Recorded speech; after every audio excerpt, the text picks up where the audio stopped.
Hey folks, Elias here at Artcraft, and I'm here today because I'm repainting my airplane.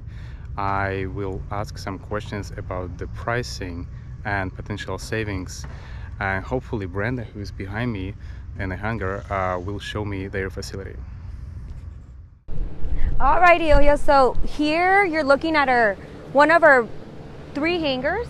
So this is our main hangar in which we do all the prep work. We get the planes ready for strip here.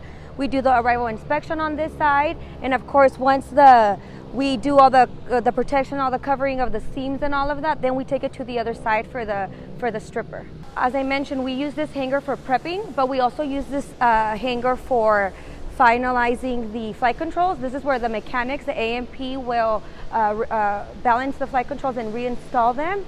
And also in here, they do all the detailing of the plane. So this is where it starts and this is where it ends. So this hangar over here is our main spraying hangar. Usually we are not allowed to be in here without our masks, our respirator masks. But for today, they are not doing any stripping, they're not painting or priming or anything like that. So we're okay to enter without a mask. And what is this ventilation system for? So these are our blowers. When they start doing the painting in here or the priming, the blowers is what helps the paint keep going. And so we're in compliance. But again, this hangar is used for painting, priming, stripping. Here on this side, it's our small spray booth. We usually just use it for prepping, but it is a certified spraying booth as well. So here is where our prep team works to work on all the body work of the aircraft and preparation for prime and paint. We have a lot of hangars. We do. It's a really big facility. It's old school looking, but it's big and it fits a lot of aircraft in here. This paint booth here is our small paint booth. We right now do not use it for painting, we just use it for prepping. So we bring plane over here to work on all the body work, bondo and all of that. So now, as I decided to repaint my airplane, can you explain me what are the differences in terms of pricing, one airplane versus another? Yes, so we start with our base pricing for standard designs, which means it's a white layout, a white base with 2 to 3 trim colors. So something like this is what we would consider a standard scheme. So you have your base white with a couple of trim colors here. They go through the tail, but this would be more of our standard pricing. And that's here, as you can see, base white with a couple trim colors. Again, stripings. Okay, so these are all like standard design. Mm-hmm. Okay, cool. Is there any examples of more expensive designs that require more work? Yes, there is, and I have another plane to show you. Here, this aircraft here is something that we would consider a split design. The reason it's a split design is because the two-tone on the fuselage and then the design along the tail and the wings. So this is where we start at our standard pricing, but we start to upcharge a little bit when it's a split design. So this design here is a good example of a more elaborate paint scheme. And the reason for that is that it is two-tone mixed with metallic paint colors.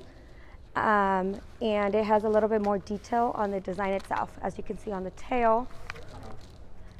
And this aircraft also actually got a clear coat on top of it, which is an additional service that we offer.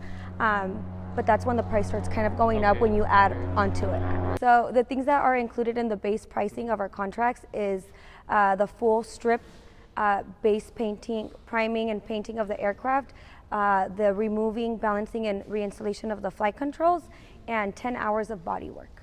Okay, and are there situations when you need to spend more than 10 hours of the Yeah, so sometimes we find it that after we strip the aircraft, just as it is in this case here, we foresee that there's damage to the frame of the aircraft, or there's just unforeseen damages that we found after the stripping process.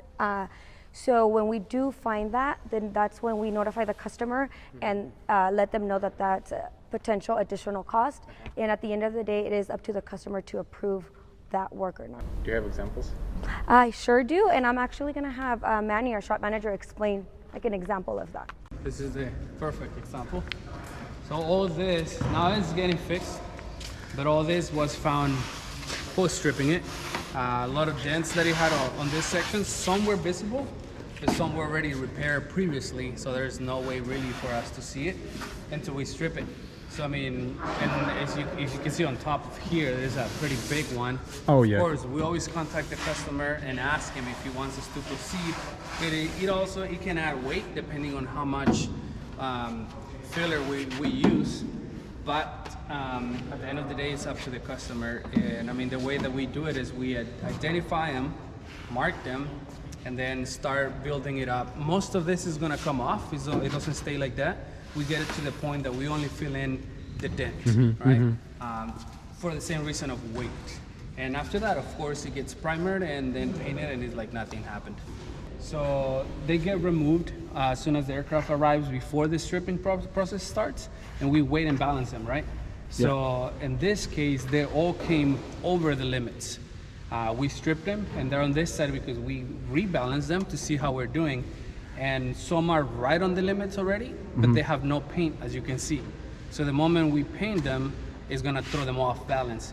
And of course, that's something that the AMPs start like discussing with the owner, how to fix them, if we're gonna add weight, or they go from there. But a lot of times we find this, that they came already over the limits. And you don't know about this before the paint stripping process? No, so and this one's probably because they had double layers of paint. We stripped it once, and we removed a layer of primer and 2 layers of paint, and then we found out there was another layer of primer on the bottom and 2 layers of paint, so we stripped them twice. We think that's the reason why they were over the limit, but as in right now, like I mentioned, they are on the limits, but no paint on them.